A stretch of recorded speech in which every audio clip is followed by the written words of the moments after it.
Le but, c'est effectivement d'aller au contraire de ce qu'on entend généralement sur la communication politique, qui a quand même plutôt mauvaise presse, en tout cas en France. Et donc l'idée, c'était d'aller un peu à rebrousse-poil de cette image qu'on a d'une communication politique qui est avant tout de la manipulation. C'est d'ailleurs aussi pour ça qu'on a utilisé cette image du marionnettiste qui tirait les ficelles. Alors des politiques ou des journalistes, on ne sait pas, on laisse l'ambiguïté là-dessus. Et donc les liaisons dangereuses, justement, parce qu'on a souvent cette idée que la com, c'est ce qui va dénaturer la politique, ce sont les conseillers en communication qui vont tirer les ficelles des politiques, mais qui vont aussi manipuler, pourquoi pas, l'opinion ou les journalistes. Mais c'est pas ce que j'essaie de démontrer dans le livre. C'est vraiment l'idée de partir à l'encontre de tout ce qu'on entend généralement pour montrer qu'en fait les choses sont un petit peu plus complexes que ça et qu'en réalité la communication politique a sans doute moins d'influence que ce qu'on dit souvent et que par ailleurs, à la fois son influence sur les politiques et sur les électeurs est plus modérée que ce que l'on s'imagine. Les États-Unis, ça reste le modèle pour la plupart des communicants et aussi pour les politiques. Même s'ils vont tous critiquer, ou une bonne partie critiquer les États-Unis, ils vont quand même s'inspirer des campagnes. C'est particulièrement vrai dans cette élection où la campagne américaine a vraiment précédé de quelques mois la campagne présidentielle française. Donc tout ce qu'on a pu voir, la Trumpisation, tout ce qu'on a pu voir également sur les réseaux sociaux, l'utilisation des big data, et bien tout ça, on le voit également dans la campagne politique française. Les fake news également, ces fausses informations qui sont utilisées pour justement influencer les électeurs. Donc tout ça, on le voit peu ou prou en France, ou en tout cas la plupart des candidats essayent de le réutiliser. Seulement, j'ai du mal à parler de modernisation, parce que modernisation, ça voudrait dire qu'il y aurait d'un côté une campagne moderne, celle des États-Unis par exemple, et de l'autre côté des campagnes archaïques. Évidemment, on voit que tout ça est quand même très péjoratif, notamment pour les campagnes archaïques.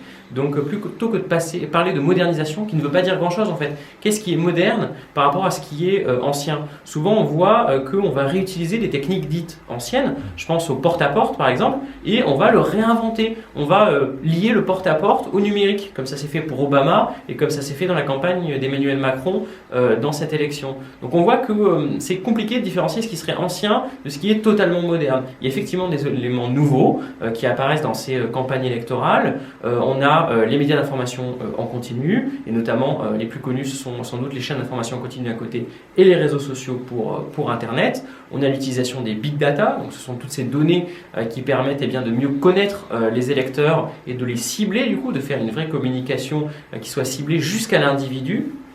Et avec toutes les limites, puisqu'en France, on n'a pas la possibilité de faire ça comme on le fait aux États-Unis. Et puis, on a également la redécouverte, comme je le disais tout à l'heure, de toutes les pratiques un peu plus anciennes, le porte-à-porte, les meetings aussi, qui ont joué un rôle important dans cette campagne. On n'a pas arrêté de dire pendant les primaires quand est-ce qu'ils vont faire leur meeting, quand est-ce qu'il va y avoir le grand meeting. On a beaucoup parlé du meeting d'Emmanuel Macron qui était au Bourget à l'époque, si je me souviens bien, où il avait réuni 50 000 personnes. Alors, ce qui est étonnant, c'est qu'il y a des choses qu'on considérait comme modernes à l'époque. Chez Rocard, notamment son utilisation du marketing.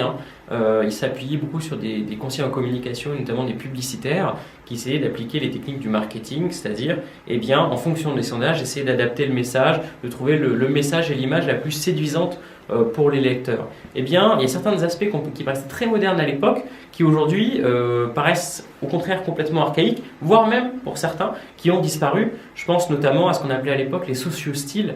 C'était des sondages d'une autre forme et qui visaient notamment à distinguer des attitudes différentes. Et donc ça a complètement disparu alors que c'était le summum de la modernité au début des années 80. Donc ça montre que la notion de modernité, elle est relativement complexe. Mais alors il y a des choses qui sont restées de cette époque-là. Les années 70-80, c'est une époque justement où on commence à réinventer les meetings, à faire des meetings vraiment de masse pour la télévision, où on va choisir des petites phrases, ces fameuses petites phrases. C'est à cette époque-là que ça commence vraiment à prendre de l'ampleur.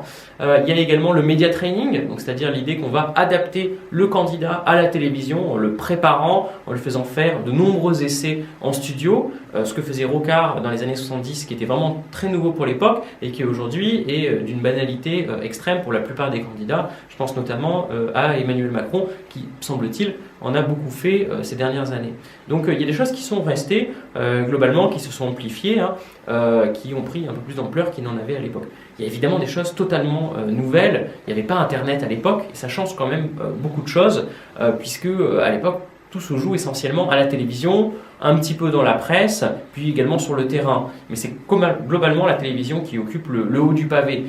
Désormais, eh bien, on voit que la plupart des candidats vont privilégier, suivant certaines situations, eh bien, Internet. François Fillon, par exemple, dans la situation dans laquelle il est, où pour lui il est compliqué de communiquer, d'aller à la télévision et de répondre aux questions souvent, eh bien, on va dire, critiques des journalistes à l'égard de son attitude, il va préférer aller sur les réseaux sociaux, faire une vidéo pour Facebook, où finalement il n'aura personne qui lui répondra directement. Il y aura peut-être des commentaires négatifs, mais à la limite, c'est pas très important, ça galvanisera ses soutiens.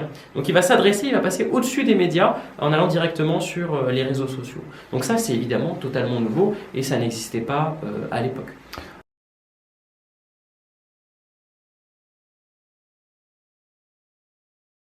Alors cette défiance, d'abord, elle est structurelle. Elle n'est pas liée à la situation actuelle. Elle ne fait que s'accroître depuis maintenant une trentaine d'années.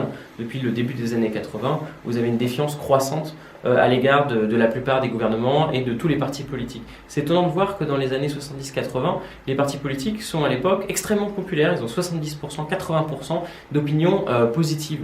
Aujourd'hui, c'est effectivement moins de 30% d'opinions positives pour la plupart des partis politiques.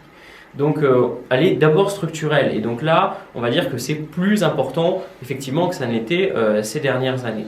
Il faut quand même se méfier un petit peu, il y a toujours de l'imprévisibilité dans les campagnes, il faut se méfier un petit peu de ces sondages qui nous disent les gens ne s'intéressent pas à la campagne, ils s'ennuient, ils trouvent que cette campagne est horrible, puisqu'en fait on a ça à chaque élection présidentielle. On l'avait déjà en 2012, on l'avait déjà en 2007. On a toujours 1 mois, 2 mois avant l'élection présidentielle des sondages et des articles qui nous disent les Français s'intéressent plus à la politique, ils en ont marre, ils n'en peuvent plus.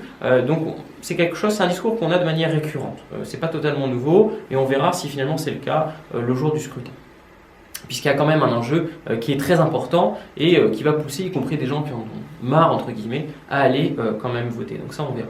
Mais effectivement, là où vous avez raison, c'est que la communication politique, elle va influer, alors pas massivement, mais à la marge, pour réenchanter la politique et notamment la politique française. On l'a vu en 2007, c'était particulièrement visible, alors qu'effectivement c'était une période qui était compliquée, où on sortait d'un quinquennat de Jacques Chirac qui avait été difficile. Après 2005 notamment, où il y avait une très forte impopularité du gouvernement, il y a eu beaucoup d'affaires, donc tout ça était assez poisseux. Et la campagne a quand même réussi à réenchanter la politique et à redonner de l'espoir, de la confiance à beaucoup de citoyens, à droite du côté de Nicolas Sarkozy à l'époque, également à gauche avec Ségolène Royal, mais également aussi au centre avec François Bayrou. Donc on voit que là il y avait une forte mobilisation, il y avait des gens qui ne s'intéressaient plus d'ailleurs à la politique, qui étaient revenus adhérer. Le Parti Socialiste n'a jamais connu autant d'adhérents qu'à l'époque. Donc on voit que la campagne, effectivement, par une bonne communication, il faudra après s'entendre sur ce qui est une bonne et une mauvaise communication, mais en tout cas par une communication qui arrive à attirer les citoyens, qui arrive à justement montrer un beau spectacle, comme vous le disiez tout à l'heure, peut inviter justement les spectateurs citoyens à adhérer au discours politique et également du coup à adhérer au jeu démocratique.